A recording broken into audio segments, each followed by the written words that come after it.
بسم اللہ الرحمن الرحیم۔ ہم نے حدیث مبارکہ پڑھی تھی چہل احادیث میں سے، جس کا مفہوم تھا وَلَا تَسْخَرْ بِأَحَدٍ مِّنَ النَّاسِ کہ لوگوں کا مذاق مت اڑاؤ۔ اس کے ضمن میں ہم نے 2 آیات اور ایک حدیث مبارکہ پڑھ لی ہے، الحمدللہ، اللہ کے فضل و کرم سے۔ اب ہم اس حدیث مبارکہ کے حوالے سے ابھی تک ہم نے جو کچھ پڑھا ہے اس کا خلاصہ آپ کی خدمت میں عرض کر رہے ہیں، توجہ سے سماعت فرمائیے گا۔ سب سے پہلی بات یہ ہے کہ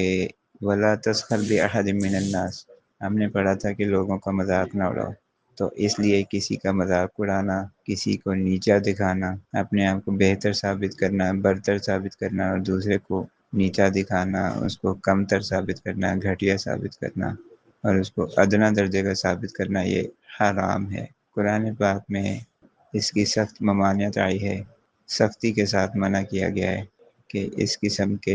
حرکات یا اس قسم کے افعال نہ کریں۔ اسی طرح حدیث شریف میں اسے ایمان کے خلاف ایک عمل قرار دیا گیا ہے۔ حدیث شریف میں اس کو ایمان کے خلاف عمل قرار دیا گیا ہے، کیونکہ حدیث شریف میں آتا ہے کہ مومن نہیں ہے وہ شخص، یا کامل مومن نہیں ہے، تو اس لیے ایمان والے شخص کے لیے یہ مناسب نہیں ہے کہ وہ ایمان کے تقاضوں کو ایک طرف رکھ کے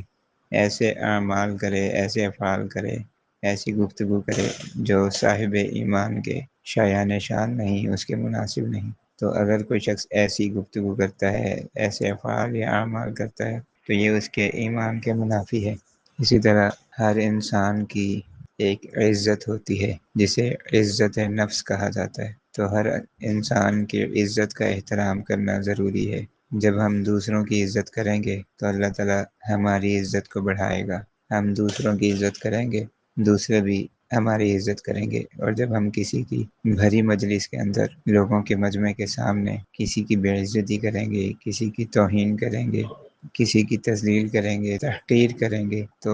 ظاہر ہے کہ پھر اللہ کی طرف سے ہمارے ساتھ بھی ویسا ہی معاملہ ہوگا۔ ہمیں بھی کسی جگہ پر بھری مجلس میں لوگوں کے ہجوم کے اندر ذلیل کیا جائے گا، رسوا کیا جائے گا، شرمندہ کیا جائے گا۔ تو اللہ تعالیٰ سے دعا ہے کہ اللہ تعالیٰ ہمیں قرآن و سنت کے مطابق اور دین اسلام کی تعلیمات کے مطابق زندگی گزارنے کی توفیق عطا